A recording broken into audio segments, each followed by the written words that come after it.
Olá, bom dia.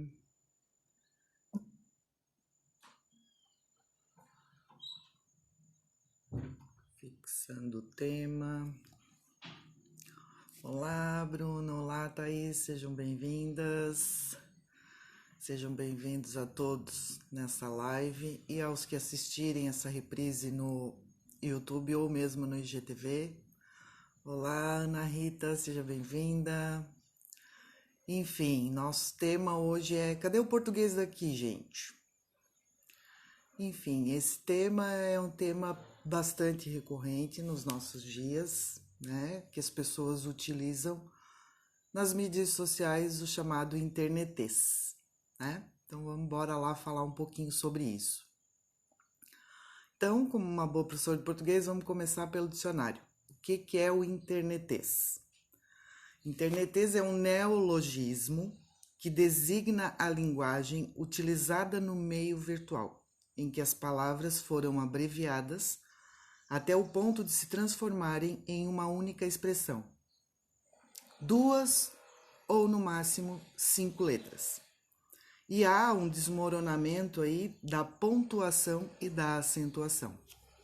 Então, se vocês olharem o próprio tema, olá, professora Irene, seja bem-vinda. Olá, Maria Roquelene, professor Alexandre, obrigado pela presença de todos. Então, se o internetês é a linguagem utilizada no meio virtual e é uma linguagem utilizada por adolescentes, foi criada por adolescentes, a gente pode pensar que tem a ver com a velocidade da comunicação. Por quê? Vamos começar a entender esse processo. A língua é viva, ela modifica o tempo inteiro. À medida que as pessoas entram numa nova geração, enfim, os anos vão passando, as pessoas criam novas palavras.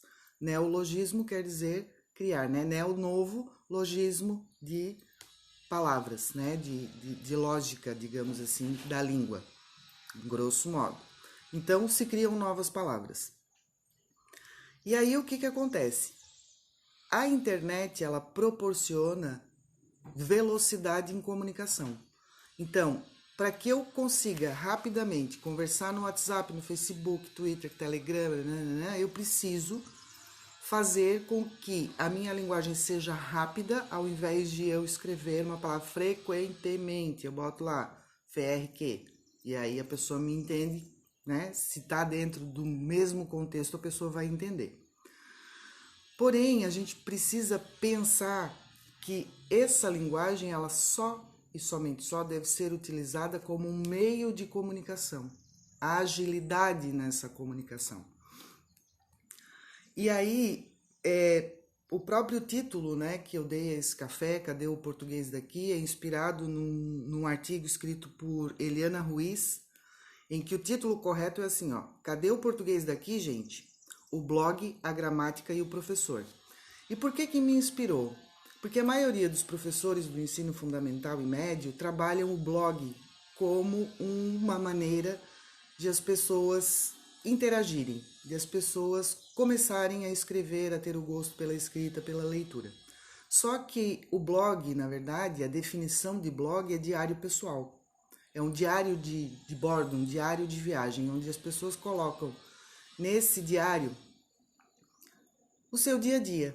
E aí, quando eu vou para o meu dia a dia, é uma linguagem mais fluida, é uma linguagem mais dinâmica, que eu preciso contar para esse outro como foi o meu dia, o que eu fiz. O Instagram da mesma forma. São maneiras e maneiras de a gente escrever, porque são gêneros diferentes. O blog tem um gênero porque é um diário, então eu vou contar para as pessoas, diferente de um e-mail, diferente de uma postagem no Instagram. Cada um desses lugares pressupõe uma linguagem diferente. Assim como no WhatsApp, por exemplo, também tem essa questão de eu comprimir o quanto mais eu puder para que a linguagem seja rápida, né? Olá, professor Roberto. Olá, professora Kelly. Nossa, sejam bem-vindos, Vanessa, Elaine. Sejam todos bem-vindos. Então, continuando. No O WhatsApp, que é o que a gente... E o WhatsApp e o Telegram, que são ferramentas que a gente usa para comunicação e ela precisa ser rápida e fluida, a gente acaba, digamos, contraindo as palavras, né? VC de você, até anotei algumas aqui para não esquecer. O TB de também, o HJ do hoje, o que, né? O que, mas só o quezinho, o porquê, PQ. Às vezes a gente coloca o acento das palavras com E, como com H, por exemplo, o E, eu boto EH, só COH. Então é uma linguagem diferente. E aí a própria metamorfose da língua, né, que o Ataliba Teixeira de Castilho ele coloca que a língua ela sofre mutação por conta do falante, né? Lembra em algum momento eu já fiz uma live sobre a questão das pessoas dos guetos, né? São localizações onde as pessoas moram. Então, uma pessoa que mora na periferia, diferente de uma pessoa que mora numa zona mais, né? Digamos assim, perdi a palavra, mas são regiões diferentes, digamos assim, né? Esses guetos. Então, eu tenho a periferia, eu tenho o centro da cidade, eu tenho a zona rural, então a gente percebe várias maneiras de falar. Então, de acordo com o falante, acontece esse movimento e ele é natural, né? É um movimento natural, essa língua se modificar. E, como falei, na internet precisa dessa agilidade na comunicação. Porém, eu preciso perceber que a minha comunicação, ela está baseada na norma culta. Por quê? Porque o você, o VC que eu coloco lá, ele tem procedência do você. Assim como tá ligado?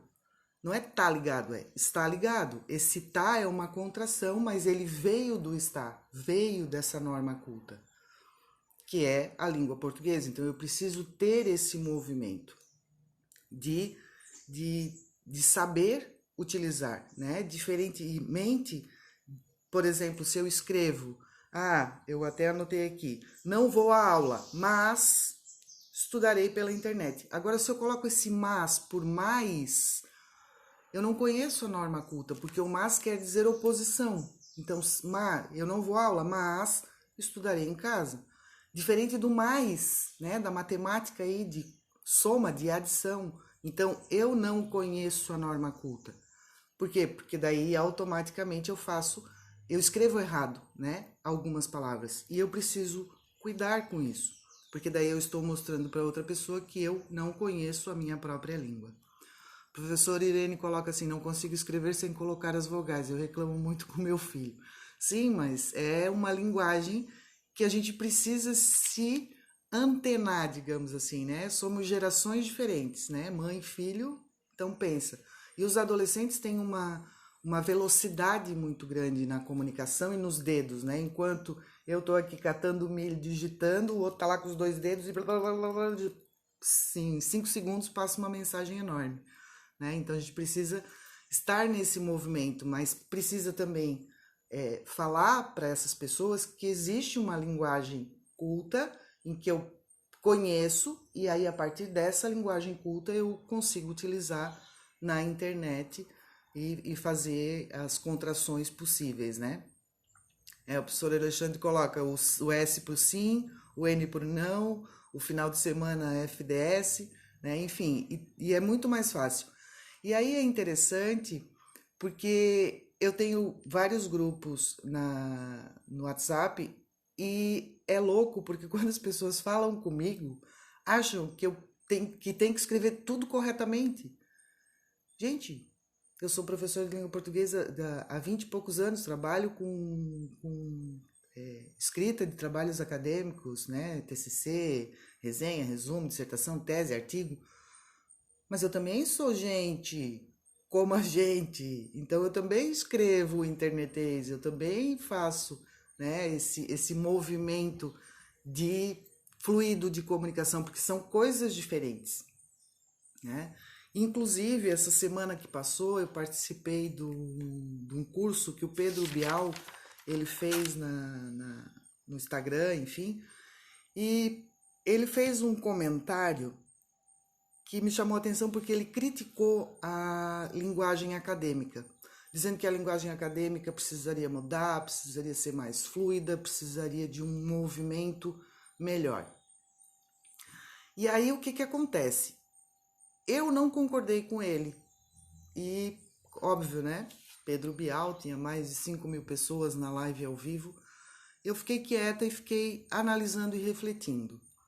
Será que a linguagem acadêmica, que é o meu foco, ela precisa ser mais fluida? Ou ela precisa demonstrar para as pessoas uma certa rigidez metodológica, digamos assim? Por quê? Porque eu preciso que as pessoas entendam e deem credibilidade. Diferente, né? Pedro Bial é jornalista, então ele precisa encantar o público. E aí precisa ser uma linguagem mais fluida. Mas eu não sei se a academia precisa ter essa fluidez. Porque senão o que acontece? A linguagem científica nada mais é do que um movimento de provar, através de metodologias, enfim, de técnicas, o que o senso comum vê como verdade. Um exemplo. Né, minha avó, minha bisavó, minha mãe, tô com dor de barriga, toma um chazinho de boldo. Chazinho de boldo é conhecimento popular, é senso comum. O que acontece? Alguém, em algum momento, né, médico, farmacêutico, enfim, pegou o boldo, extraiu todas as propriedades em laboratório e provou, por A mais B, que o chá de boldo ele é interessante e importante para o meio científico. Então, hoje, os médicos já, né, quem é mais naturalista, opta por dar esse receituário como um chá de boldo para dor de estômago. Óbvio, se for alguma coisa mais leve.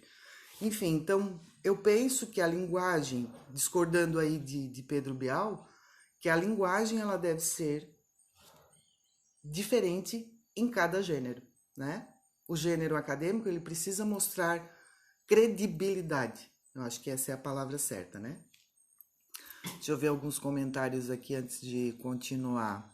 A professora Kelly colocou aqui: eu tenho muita dificuldade em escrever faltando letras. Aí já li, né? Me incomoda muito. Minha filha, não.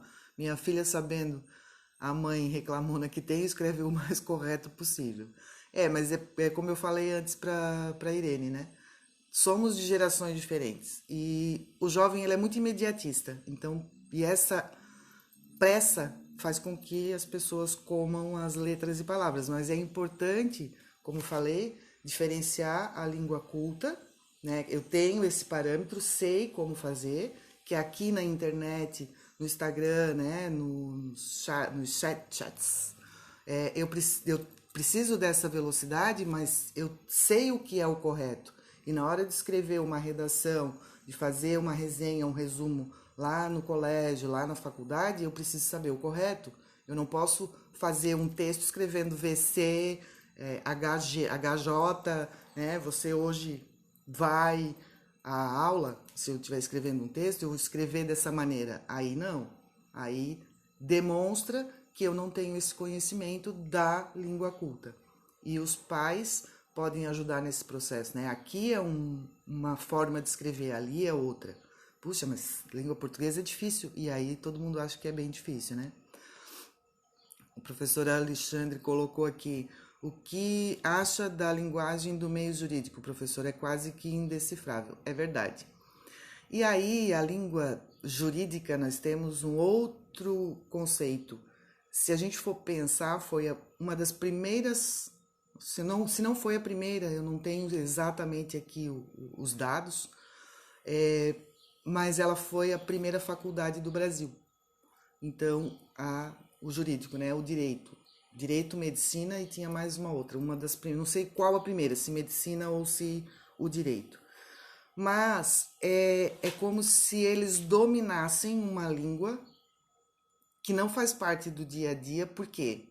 Porque eu preciso convencer o outro. E isso já me rendeu algumas discussões com relação a essa questão da linguagem utilizada no direito, e lembro que um colega professor uma vez disse: professora, nós do direito precisamos dominar a língua como um todo. E aí eu respondi: pois é, mas será que precisa usar tantas palavras difíceis e termos latinos desconhecidos pelas pessoas?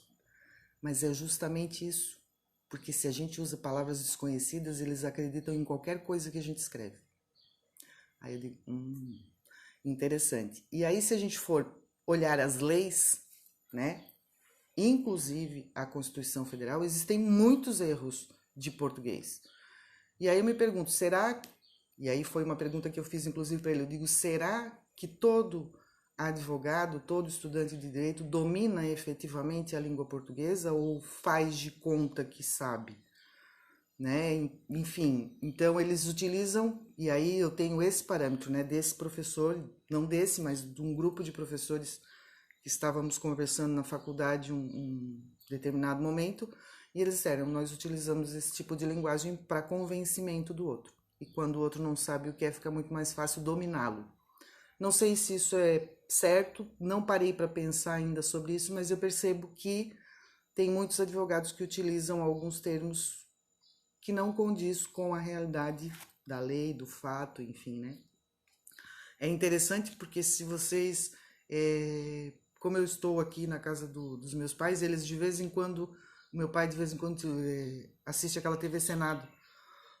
E aí, o discurso deles é muito difícil de a gente entender, justamente porque existe essa questão: eu preciso convencer o outro, né? O advogado é aquele que domina as leis e ele tem que achar uma brecha para poder fazer sua defesa ou fazer o seu ataque, né?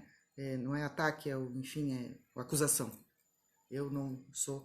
Tanto que a área do direito é uma área que eu geralmente evito justamente por conta disso, pela dificuldade que eu tenho em utilizar essa linguagem de argumentação, muitas vezes falsa, muitas vezes para contornar um ato feito, enfim. Mas, pulando de assunto, voltando para cá, a questão da internet é isso, né? E eu trouxe esse tema justamente porque os jovens de hoje, principalmente as pessoas que estão entrando na universidade, que fazem um curso superior ou uma pós-graduação, eles acabam, por conta de um vício, porque nós passamos muito mais tempo na internet, seja no Instagram, Facebook, Twitter, Telegram, WhatsApp, enfim, a gente passa muito mais tempo nesse processo virtual do que efetivamente escrevendo a língua portuguesa. E aí, claro, agora dificulta mais ainda, por quê? Porque nós estamos tendo aula online. E aí as pessoas acabam não anotando, ou tem o próprio, né, PowerPoint do professor, enfim, o material dele no ambiente virtual, e as pessoas escrevem menos ainda. Quando estão em sala de aula, talvez escrevam um pouco mais. E aqui chama a atenção porque essa questão de a gente dizer: porque o internet é esse, porque todo mundo faz essa abreviatura, né, a abreviação das palavras, faz agora. Não, isso já vem de muito tempo. Tanto que na década de 60 não se tinha os recursos que a gente tem hoje, e naquela época as pessoas, para poder anotar o que o professor falava em sala de aula, tinham que escrever muito rápido. E aí começavam a fazer suas próprias abreviaturas das palavras para ficar mais fácil, né? Então ela já não é de agora, vem de antes da internet essa questão. Inclusive, se a gente for pensar numa das profissões que desapareceu, que era a taquigrafia, que as pessoas elas tinham que fazer tudo em códigos, porque elas tinham que transcrever a fala de alguém numa ata posterior, né? E ainda existem taquígrafos nas assembleias legislativas, que ainda tem esse papel de transcrever tudo. E óbvio, hoje em dia tem o recurso gravador, e aí grava, depois transcreve, mas A abreviação das palavras, a abreviatura das palavras já acontecia lá em 1960. O que houve foi uma evolução nessas abreviações, né, que a gente utiliza no dia a dia. Então, o não, por exemplo, o não, quando a língua lá veio para o Brasil, o não era escrito N-A-U-N, como hoje em dia se usa. Então, é como se a gente estivesse voltando lá para o descobrimento. Com a evolução da língua, esse N atrás aí passou a ser um tio, né? E virou, então é N-A-O-N. E aí passou a ser o tio, a nasalização. Hoje não é feita em algumas palavras com N, obviamente, mas terminações é nasalizado com o N-A-O, tio. Então, essa questão de abreviatura, ela é importante, só que eu preciso saber o contexto em que é utilizado, né? Como eu disse, tem muitas pessoas que têm vergonha e medo de falar comigo porque acham que tem que escrever tudo corretamente. Eu também uso o internetês. Por quê? Porque é agilidade nessa comunicação. Eu preciso fazer esse movimento, né? Agora, uma relação importante nesse internetês é não esquecer a pontuação. Porque pensa, se tô, né, agora são 9 horas da manhã, enfim, mas se de repente eu quisesse, estivesse próximo do almoço e eu quisesse convidar as pessoas para almoçar. E eu colocasse lá, bora comer, gente. Sem uma vírgula, como é que ia ficar? Canibalismo, né? Bora comer, vírgula, gente. Então eu preciso cuidar. Também preciso cuidar se eu estou falando com uma pessoa e de repente eu coloco uma palavra não muito agradável, eu não sei como que está o emocional da outra pessoa que está me ouvindo, eu causo um problema gigantesco. Então abusa dos emoticons. Se eu falei alguma coisa, mas era em tom de brincadeira, coloca lá uma carinha em tom de brincadeira. Por quê? E eu vejo, né, participo de vários grupos de WhatsApp e as pessoas se estressam com os outros porque não entenderam a intenção do outro. E aí escreve, não foi isso que eu quis dizer. Eu digo, então coloca os emoticons para dizer o que tu estás, né? Demonstrar, tô com raiva, então bota lá uma cara feia, vermelha. Não, tô brincando, bota lá uma carinha. Porque daí vai demonstrar esse emocional que está aqui, o que eu tô querendo passar. A gente não faz brincadeira no ao vivo. A gente não coloca informações nesse ao vivo. Por quê? Porque a pessoa tá me vendo, então tá vendo a minha face. Eu não tô falando sério, brigando com vocês. Eu estou tentando conversar, ter um papo sobre essas questões. Então vocês conseguem perceber. Agora, por um texto escrito, se a pessoa não bota um emoticon, eu acho que de repente ela tá irritada e aí eu vou criar uma situação desnecessária. Então talvez seja importante olhar para esse movimento nosso também. E sempre lembrando, estou falando aqui de internetês, de cadê o português daqui? Gente, aqui tá tudo bem, mas eu preciso ter como parâmetro a língua portuguesa, né? O que eu não posso fazer é levar essa linguagem aqui para a linguagem acadêmica, porque daí não, lá é língua portuguesa e aí pressupõe que eu preciso entender e escrever essa língua de forma correta. Não tem como fazer essa separação, né? Deixa eu ver se eu esqueci de alguma coisa aqui. Enfim, falei do rigor científico, eu acho que esse é um ponto fundamental, né? Inclusive, me ocorreu aqui situações de alunos que reclamam comigo. Professora, o professor fez uma prova e colocou uma questão que a gente não entendeu e por isso todo mundo errou. Então, esse rigor, no caso de uma prova, de um trabalho, é importante, eu preciso cuidar com o que eu escrevo, porque será que o outro vai entender? Numa prova eu não consigo colocar emoticons, eu preciso colocar a língua culta, a língua correta, e vamos combinar que a língua portuguesa ela é extremamente rica, mas ela é muito pobre em pontuação. Se eu for considerar, vocês sabem quantos sinais de pontuação tem a língua portuguesa? É uma perguntinha bem capciosa, né? Cabem na palma das mãos. Tem 10. 10 só, para dar conta de todo um processo que eu posso passar no ao vivo com expressão facial, entonação de voz, e a língua portuguesa não dá conta disso.